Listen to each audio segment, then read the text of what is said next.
Hello, and welcome to the world premiere of Sāvitri by Against the Grain Theatre. My name is Amanda Abdelhadi, and I'm your host for this evening. So, 10 years ago, a group of friends in Toronto, Canada, got together to perform a fully staged opera in a bar.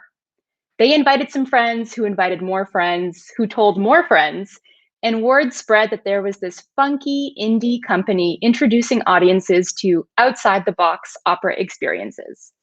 They called themselves Against the Grain Theatre. They expanded their roster to include fresh, daring reinterpretations of classical music, and they started performing in even more strange spaces: courtyards, wedding halls, haunted mansions. They also started commissioning original and highly relevant works, telling stories of those who've been historically underrepresented in opera. Some of those productions include Irie, which was a lush fusion of Arabic, Hebrew, Sardinian, and Sephardic folk melodies.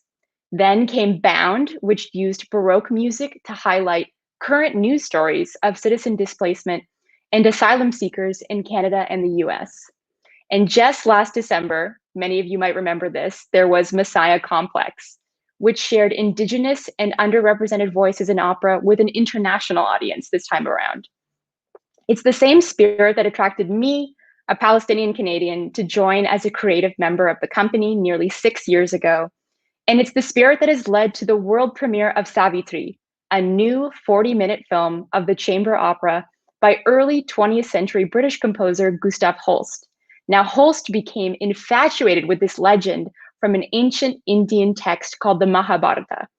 Savitri is one of those episodes from that text, and it's the directorial debut of Lebanese Canadian soprano Miriam Khalil, who's also one of Against the Grain Theatre's founding members, and it's the directorial debut of Punjabi Canadian mezzo-soprano Simran Clare. So, for many of you watching, this might be your first time seeing a story told in opera that is so historically rooted in South Asian culture. And for others, this just might be your first time hearing opera. All are welcome wherever you're watching from. The representation of people of color in entertainment and the kinds of stories and narratives that get to be told and heard and enacted, all of those choices have real world effects. Who we see on TV, on film, on stage, shapes our perspectives about who we relate to, and that shapes our national identity. Art is never a purely aesthetic experience because it's inseparable from that collective consciousness. Art is political, even if it's making a choice not to be. So with that, we're so grateful to be able to showcase those stories, and in this case, South Asian stories. We're grateful to have these performers celebrate their cultural heritage with this beautiful work, which is a feast for the eyes and a feast for the ears. And we're doing it 100 years to the day after the opera's original premiere. So let's watch a quick preview of Savitri, and then I'm going to welcome our special guests for today's pre-show talk.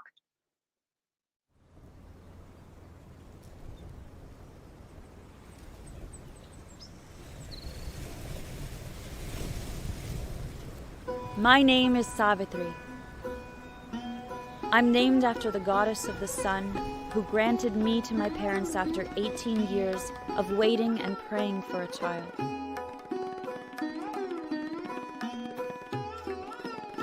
I fell in love with Satyavan at first sight.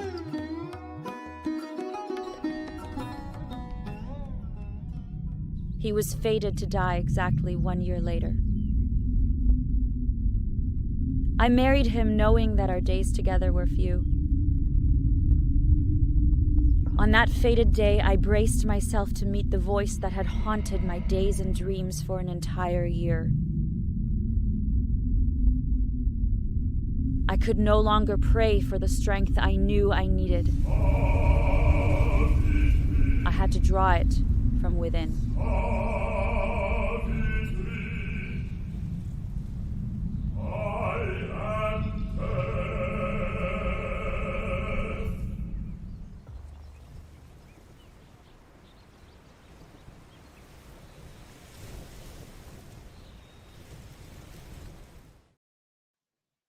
So hello and welcome again. For those of you just joining, my name is Amanda Abdelhadi and I'm a member of Against the Grain Theatre. I'm hosting tonight's pre-show chat with our cast and crew for the world premiere of the opera film Sāvitri.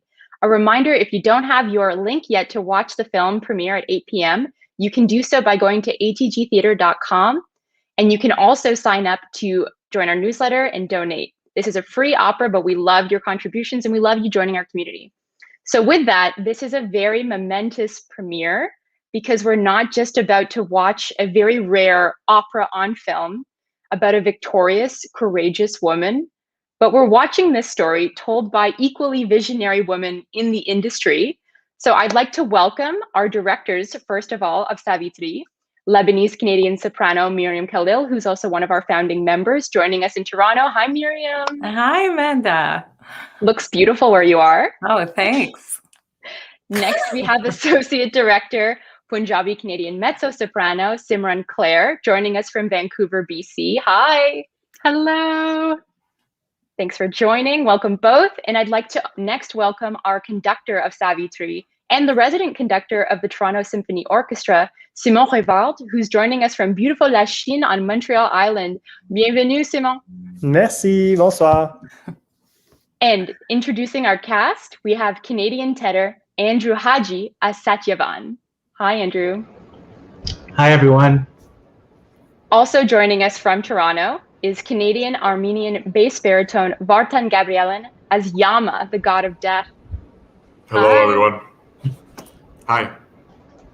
And finally, joining us, Indo-Canadian soprano, the star of our show, Sāvitri, Mayor Pavri, who's in London, Ontario right now. Hi, everyone. You all look wonderful. Thanks so much for joining me. So great to have you for this virtual premiere. We'll be doing it in person very soon, hopefully. So I would love to dive right into this. First things first, we're about to watch one of the oldest stories in Hindu mythology based on that Sanskrit epic poem that I mentioned in my introduction. And we've got a lot of first-time opera fans who are watching and maybe just newcomers to the legend in general. Miriam, I'm wondering if you can just break down the story for us in a few quick beats. The story is about, like Amanda said, Savitri. She is a princess who is ordained to her parents by the goddess of the sun after 18 years of praying and waiting, as the video said. But then when she comes of age, no one proposes to her because she is too beautiful and intimidating. And so she goes out and she looks for her own husband. And in her search, she finds Satyavan, who is in the forest helping his blind father and his mother. And she falls in love with him at first sight and goes back and tells her father. And then that's when she finds out that they are, in fact, a very good match, but he will die within a year. And so she says, I will not find another match. He is my match. He is the one I will marry. And the opera actually begins a year after this. So it's when she hears death come for her husband. And in this beautiful story, she doesn't give up. She completely not fights, but she pleads for her cause. And in the end, death grants her one wish because she is so fidelious. She is so loyal and holy that he grants her one wish, but she can't ask for Satyavan to come back. So she asks for life. And he says, but you have life. And that's how she kind of tricks death, because she says, without Satyavan, I have no life. So he grants her wish and she gets to keep her love.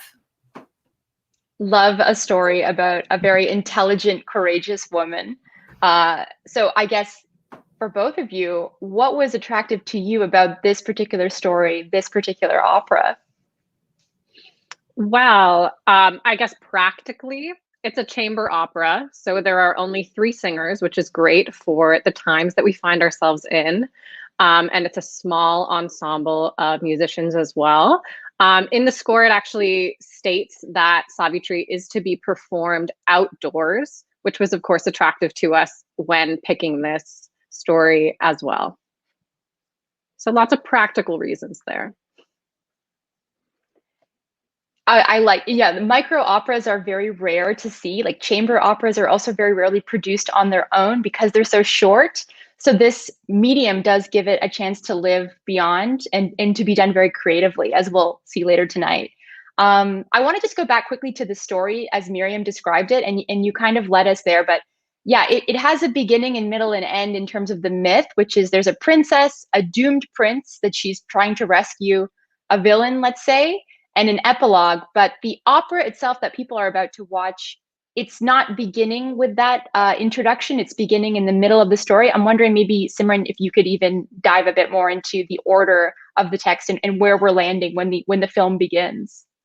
Yeah, sure. So in the opera itself, of course, being such a short chamber work, Holst had to decide what to include and what not to include in his retelling. So as you can imagine, there's a lot of context that has been omitted. In Holst's score, we start right when Savitri hears death on the day that Satyavan will die.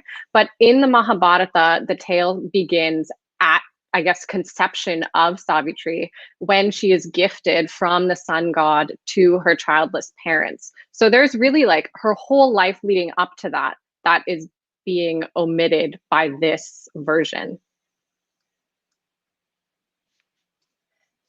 And this story, it is from about 400 BCE. It's been told again and again in art, in film. I think I saw maybe there was a listing of 34 film adaptations, and a couple of them are on YouTube, even an early silent film. And there's even a recent children's animated TV series that adapted this particular episode from the Mahabharata. But we all know this. We're children of globalization. We have access to all this media. How did a shy British composer in 1908 in the early 20th century become familiar with this episode, let alone Hindu mythology? Maybe this is Miriam, you could tackle this one. Well, in the 1800s, there was this huge sort of 1886, actually. There was a very kind of big fair that came to London, which was like, it was kind of like a museum exhibition where you could see all these beautiful Indian artifacts, and about 4 million people saw this exhibition. But then also a lot of artists became quite taken by the beauty of the culture. One of those people was Gustav Holst, and he wasn't one of few. He was one of many composers that became very taken by it. But Gustav Holst became so taken that he studied Sanskrit, and he kind of dove in for about 20 years. He had this phase of kind of exploring these beautiful South Asian stories.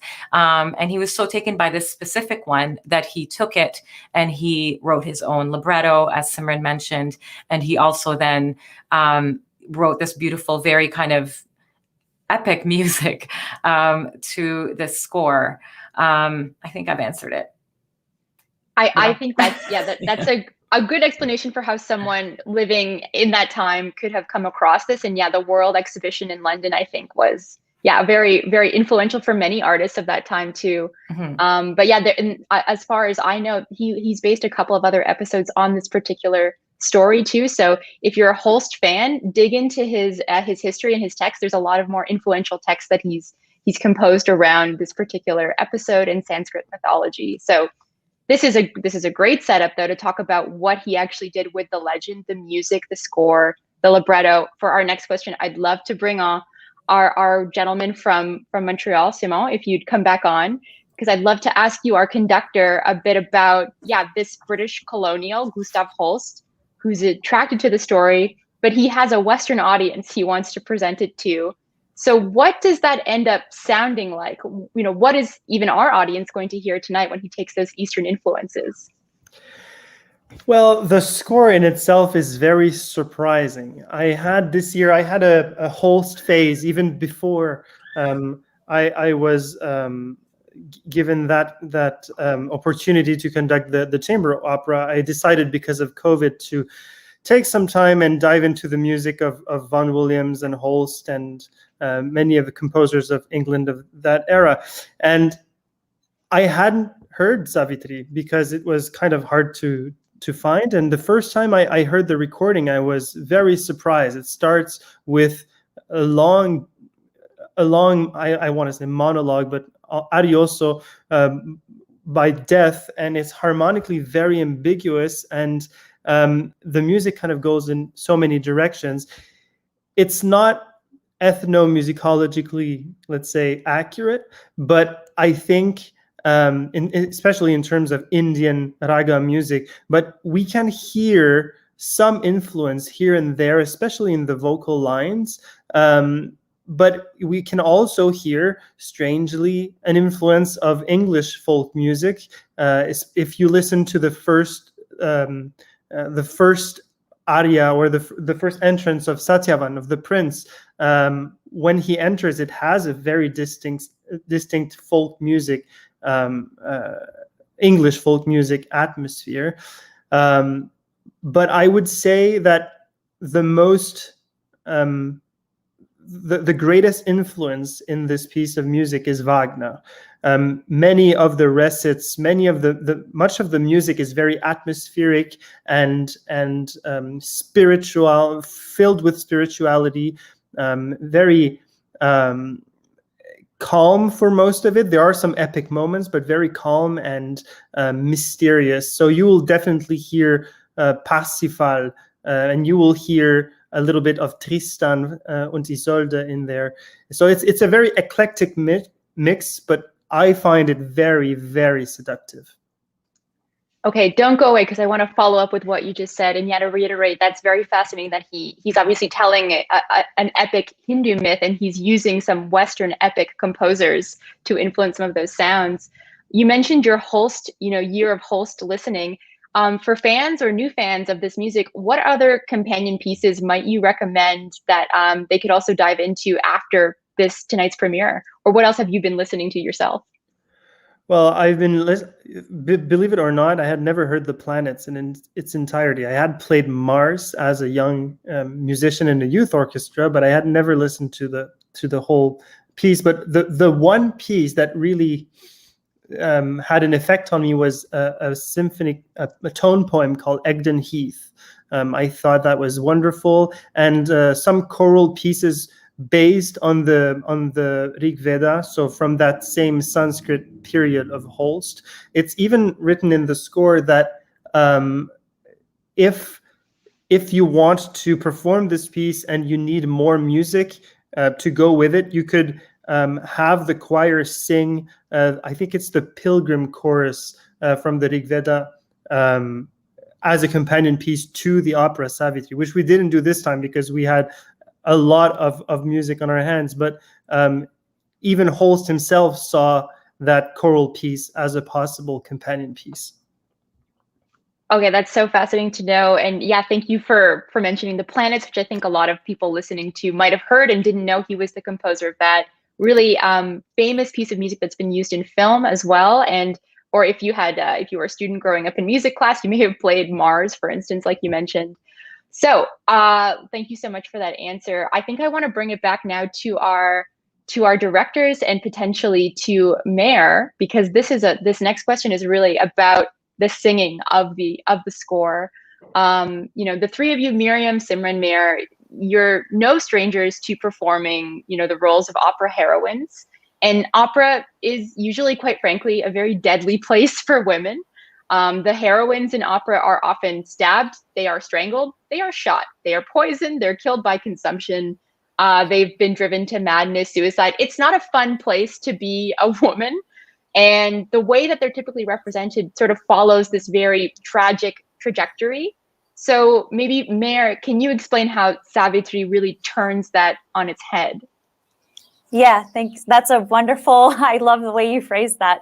You really hit the nail on the head with all those descriptions of most women, female characters in opera. And Sāvitri is really just so refreshing to play because she's so different. She is brave, she is strong, she's intelligent, she is a woman of color, which is super rare in opera, as an Indian woman getting to play an Indian character that I've never done before. And it was so refreshing. She's really a real life superhero. I'm so glad you got a chance to play this role finally, then one that does give you like that agency to be the superhero that you knew you could be on stage. But yeah, that's a great description, that she really does, give you that opportunity to be the victor in the end. And you mentioned sort of a bit about your connection there, Mare and Andrew, who plays your spouse, your doomed prince. You've both grown up with stories from the Mahabharata, and you've mentioned before that there was a kind of connection before you even began singing the roles. Could you talk about your personal history with this legend? And let's start with Andrew. We haven't heard from you yet. And again, you play Savitri's husband. Yes. Yeah. So my dad's side of the family is Indian, and I grew up watching this TV series based on the Mahabharata, the Ramayana. I think it was produced in the 80s. So basically once a year, my grandpa would get out his old VHS cassettes. We'd watch, the 80 or 90 episodes. And it's such an epic tale. I mean, the production value of those TV shows were not very good. But the story is so epic, and it's amazing to actually be able to perform as part of the story. And Mare? Yeah, so I wasn't like Andrew. I didn't grow up with these stories, but for the last couple years, I have been working with the Shaw Festival on their version of the Mahabharata, and they had actually, we had so many workshops and spent years diving into different stories from the Mahabharata, specifically in the Bhagavad Gita, which I think is the most common part of the Mahabharata that most people have heard of or know about, and every one of these stories is just great, and you can learn something from them. So my passion started from that with the Shaw Festival, and then getting to play this was just such a dream come true because it's already something that I'm so passionate about. That's wonderful. Okay, we've got some other homework for our audience members to do to check out the Shaw Festival versions, and also this amazing animated TV series that Andrew recommends on VHS for the best quality in audio. Not animated, but just very early. Low production value. love original media. So, okay, I'm so glad that we've brought you two on, and I want to introduce the third character of this opera. There's only three of you really who are performing the entire time. And that is the character of death, Yama, the god of death, who Savitri is negotiating with for the life of her husband. So Vartan, I'd love to bring you on and ask about your performance as Yama. And just quite frankly, how did you build a connection with this character who's set up to be the opposition to these sweethearts? Hi, everyone. It was great. I looked at the score, looked at the notes, looked at the text, and I'm like, yep, this is definitely doable.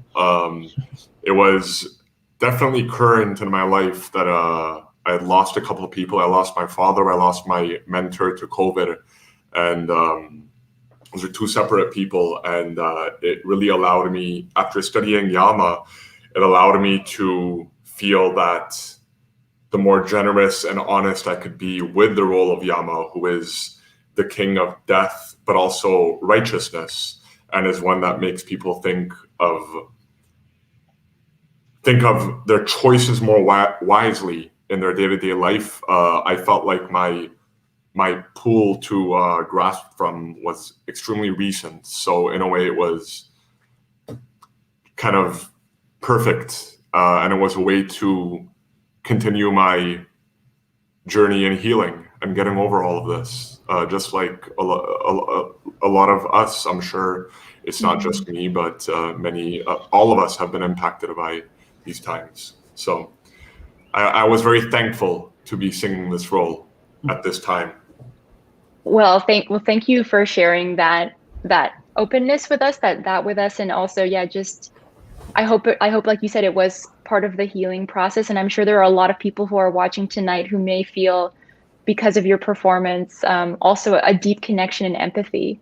But yeah, I think what you said was really fascinating too, that maybe death is not really the opposition. This is in Eastern mythology a part of life. It's someone that maybe you take your kind of journey with.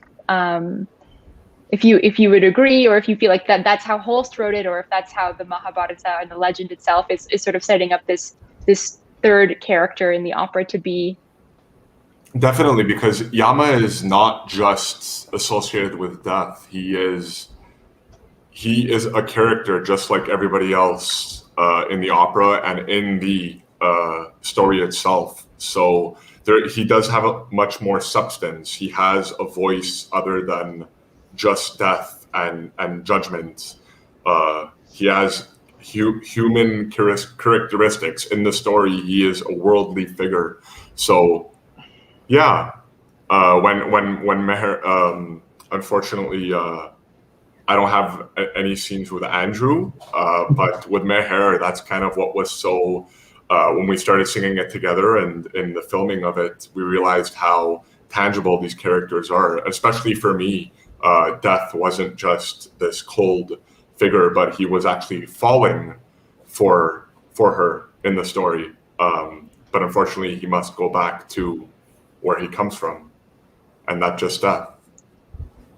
Oh, that's beautifully put. And also, yeah, what an interesting nuance for people to maybe watch for in your performance, and the way that you interact on screen. About there might be another layer of that relationship that is coming out because of the connections you found. So thank you again so much, Barton. And yeah, you've also sort of set up what it was to perform alongside your colleagues, because as we know, it's been a long pandemic in Canada, especially. We've had some of the longest lockdowns in Ontario, and it's been very long for folks who perform live theater, live opera, and performance spaces have been completely shut down. So what was it like to finally be working together in person again? I'm wondering if maybe, we'll start with maybe Meher and then go to Andrew and then Barton about collaborating on the shoot, on the recording.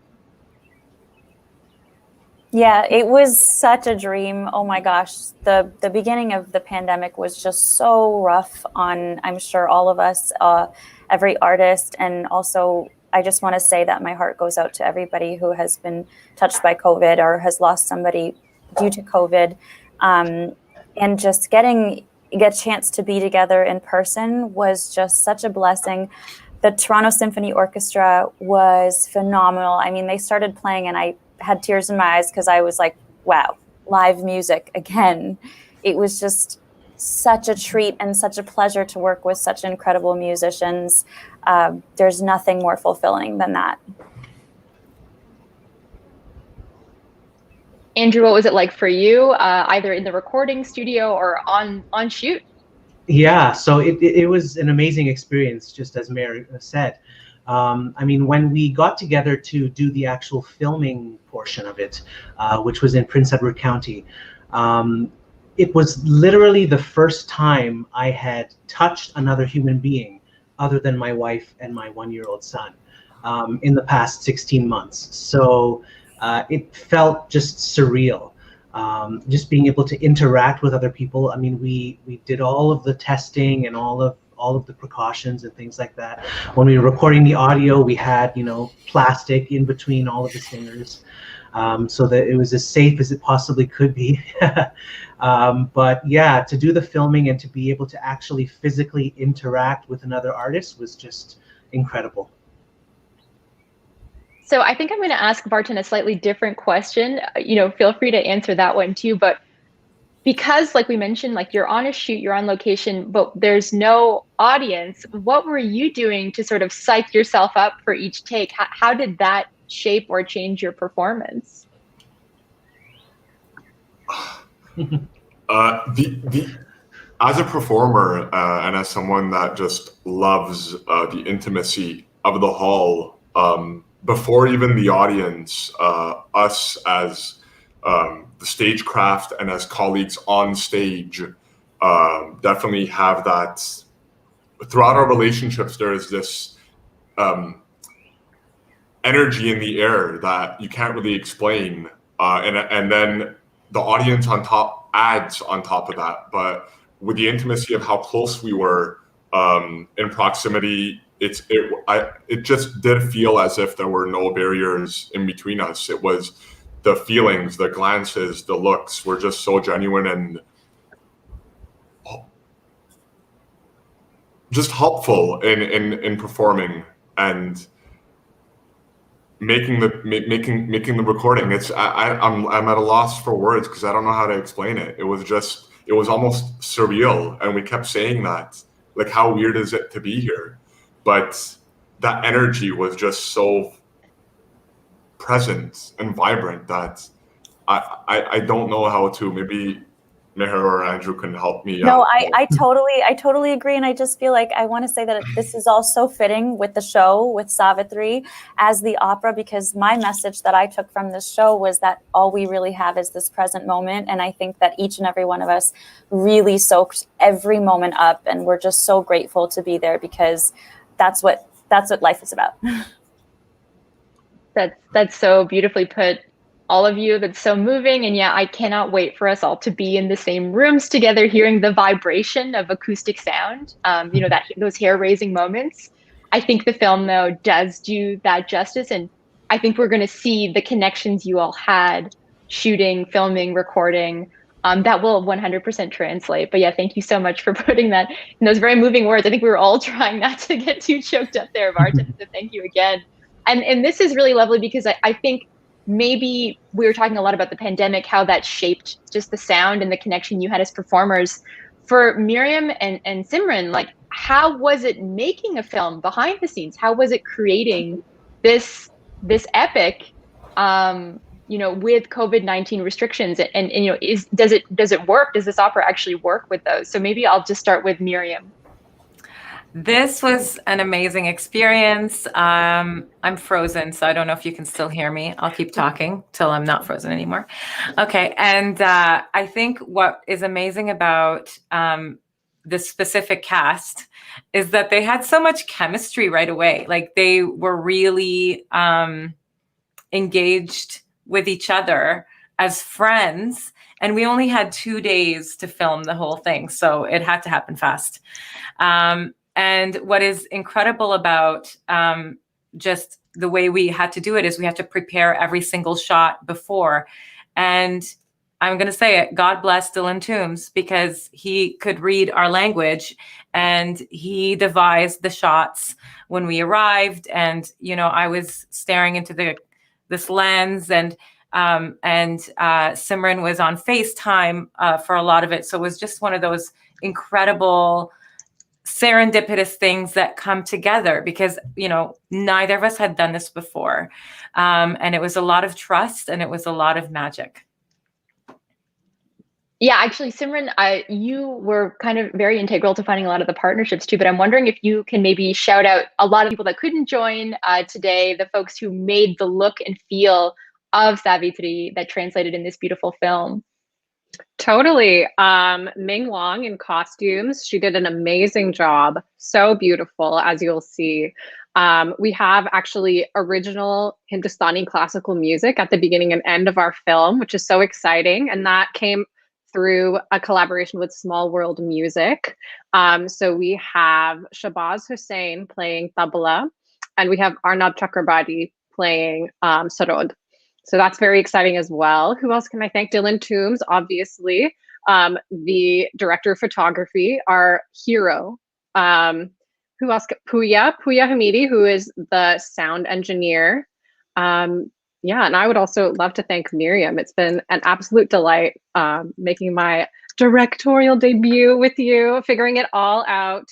It's been a joy. Beautiful. Thank you. I'm going to quickly shout out our creative designer, Radhika. And so I hope I'm not missing anybody. And if I am, please just shout it out. And I think, Mare, do you remember Maki was her name, her makeup artist, her beautiful makeup artist? Bridal. I think her thing is Bridalicious. That's her company name. And this was the henna as well? Henna was yours truly and Renee Fajardo, and we did that with beautiful stencils. But yes, it's not actually henna because Mare had a shoot shortly after, so we had to kind of improvise, but we needed every detail there. This is so wonderful. Also, I was just checking out some of our audience questions from our YouTube stream, and from Nina Penner, they had asked, I heard there was going to be some traditional Indian music in this production. You're correct. It's not in the score. Maybe we can shout out again those two musicians that you brought on to bookend the film with this lovely Hindustani music. If you want to give us their names again and the instruments that they're playing that we're going to hear tonight. Yeah, so you'll be hearing Arnab Chakrabarti, who is a sarod master, and he will be playing in the beginning, and he will also be playing in the end, joined by his collaborator, Shabaz Hussain on tabla. Beautiful. I think this is a really good segue to maybe my last question. We do have to wrap things up really soon because our premiere is at 8 p.m. Eastern. And I would love to talk about, yes, the thrusting, like the main force of this is the music, is the score by Gustav Holst. And a reminder, if you want to watch, you can absolutely grab a free link from atgtheater.com. Please remember to get that link to watch on YouTube. You can just register right there, right now. And Simone, our conductor, you were essential in weaving all this together, the collaborators that we see on screen, but also the behind the scenes musicians that we're going to hear that brought all of that depth, that vocal depth, that auditory depth to the score. I was wondering if you could tell us a little bit about the recording sessions and who are we hearing on that soundtrack? Yeah, I'll try to be as brief as possible. But first, let's just imagine that the first rehearsal we had was actually online on Jam Kazam, a website that is supposed to work without lagging time. And for that, we had the help of wonderful pianist David Iliakis. So just a shout out to him. And then we recorded the music in Pie in the Sky studio. We were, as you saw in the picture, all separated by plexis or by roll-ups for the wind instruments, and for the strings we were all distanced. So there were members of the COC of Canadian Opera Company and members of the Toronto Symphony Orchestra with concertmaster Marie Bérard. The orchestra itself is a strange mix. It's two separate string quartets, one double bass, two flutes, and one English horn. So that's the very atmospheric type of sound blend that you will hear. So we recorded everything in 2 days, in 4 sessions, after which I had to do a click track to record the choir, because we couldn't get the choir in the same room as the orchestra because of sanitary restrictions. So we had 8 wonderful singers to sing the choir, and then we had to mix all of this together. And big shout out to Juno nominated Pooya Hamidi, and also to Marty McDonald, who was the music producer on that show and helped me tremendously during the whole recording process. So, and also thank you to Meher, Andrew, and Vartan, who were a pleasure to work with. They were a very moving cast altogether. I think that's a wonderful place to end our conversation. I so wish we could have gotten to more questions and more audience questions, but please do tweet them at us right on our Instagram, our Facebook. We will answer them. We want to hear what you think while you're watching it and after the show as well. But yes, I would love to just finally thank, again, everyone who joined me today watching. I'd love to thank Miriam, Simran, Simon, Andrew, Vartan, Meher. Thank you so much for joining us. Thank you to our behind the scenes team, our social media director, Kendra, and our producer, Taylor, who's running the show right now and making it as smooth as possible. A reminder that you can watch this film tonight. It premieres in about 5 minutes at 8 o'clock Eastern time, 5 p.m. Pacific time. It's approximately a 40-minute film, perfect for the whole family. Intergenerational audience is welcome. It is free to watch, and you can register at that link there. It's available on demand also until July 11th. And the film is available with subtitles in English, French, and Hindi. And finally, please do go to our website to learn more about who we are. If you want to donate and contribute, we do have a lot of great causes that we've appended to our show page too, to help support COVID-19 relief in India, and more great causes helping build schools in northern India and support the education of underprivileged girls in India. So many great causes, so many great artists to also support. Thank you again to everyone who's joined us, everyone who's watching remotely. We want to hear where you're watching from. Thank you again. My name is Amanda Abdulhadi, and I'm representing ATG Against the Grain Theater. We hope you sincerely enjoyed the premiere, the world premiere of Sāvitri. And here's our trailer one last time. We'll see you at 8 o'clock. Take care now. Bye.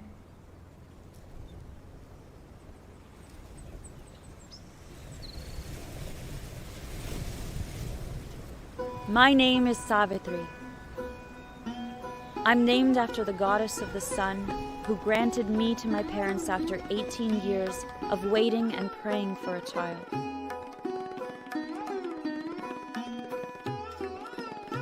I fell in love with Satyavan at first sight.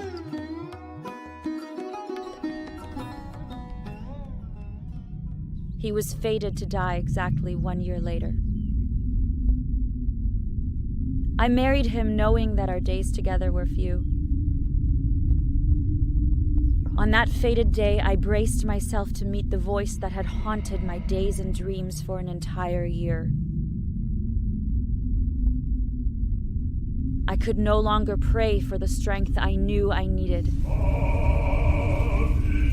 I had to draw it from within.